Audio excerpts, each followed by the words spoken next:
ಡಿಕೆಶಿ ವಿರುದ್ಧ ಶಾಸಕ ಯತ್ನಾಳ್ ವಾಗ್ದಾಳಿಯನ್ನ ನಡೆಸಿದ್ದಾರೆ.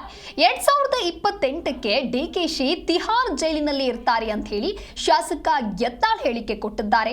2028ಕ್ಕೆ ನಮ್ಮದೇ ಸರ್ಕಾರ ಅಂತ ಹೇಳಿ ಡಿಕೆ ಶಿವಕುಮಾರ್ ಅವರು ಹೇಳಿಕೆಯನ್ನ ಕೊಟ್ಟಿರ್ತಾರೆ.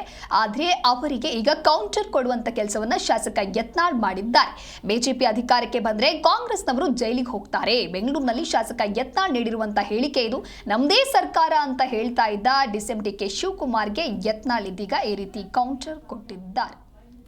2028ಕ್ಕೆ ನಾವೇ ಬರ್ತೀವಿ, ಡಿಕೆ ಶಿವಕುಮಾರ್ ಇರ್ತಾರೆ ಅಂತ ಮಾತನ್ನ ಹೇಳಿದ್ರು ಸರ್. ಡಿಕೆ ಶಿವಕುಮಾರ್ 2028 ಎಲ್ಲಿ ಕರ್ನಾಟಕದಲ್ಲಿ ಕಾಂಗ್ರೆಸ್ ಬರುತ್ತೆ, ನಾನೇ ಬರ್ತೀನಿ ಅಂತ ಮಾತಾಡ್ತಾರೆ.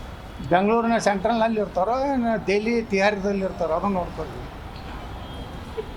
28ಕ್ಕೆ ಕೆಲವೊಂದು ಮಂದಿ ನಮ್ಮ ಸರ್ಕಾರ ಬಂದರೆ ಭಾಳಷ್ಟು ಜನ ತಿಹಾರ್ ಅಥವಾ ಬೆಂಗಳೂರು ಸೆಂಟ್ರಲ್ನಲ್ಲಿ ಇರ್ತಾರೆ. ನಮ್ಮ ಸರ್ಕಾರ ಅಂದ್ರೆ ಯಾವುದು? ನೀವು ಬಿಜೆಪಿ ಹೇಳ್ತಾ ಇದ್ರು, ನಿಮ್ಮ ಹೊಸ ಪಕ್ಷದ ಸರ್ಕಾರ? ಅದು ನಮ್ಮ ನೇತೃತ್ವದ ಸರ್ಕಾರ.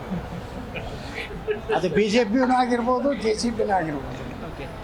ಎರಡರೊಳಗೆ ಯಾವುದಾದ್ರೂ ಒಂದು ಸರ್ಕಾರ ಇರ್ಬೋದು. ಸರ್ಕಾರ ಜನರಿಗೆ ಬೇಕಾಗಿದ್ದು ಪ್ರಾಮಾಣಿಕ ಸರ್ಕಾರ ಬೇಕಾಗಿದೆ. ಈ ಕಳ್ಳರ ಗ್ಯಾಂಗ್ಗಳನ್ನು ಮತ್ತೆ ಅವ್ರನ್ನೇ ಮಾಡೋದ್ರ ಲಾಭ ಏನು? ಜನರಿಗೇನು ಲಾಭ?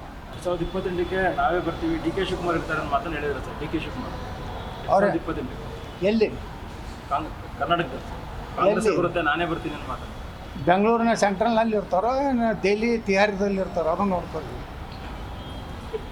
28ಕ್ಕೆ ಕೆಲವೊಂದು ಮಂದಿ ನಮ್ಮ ಸರ್ಕಾರ ಬಂದರೆ ಭಾಳಷ್ಟು ಜನ ತಿಹಾರ್ ಅಥವಾ ಬೆಂಗಳೂರು ಸೆಂಟ್ರಲ್ನಲ್ಲಿ ಇರ್ತಾರೆ. ನಮ್ಮ ಸರ್ಕಾರ ಅಂದ್ರೆ ಯಾವ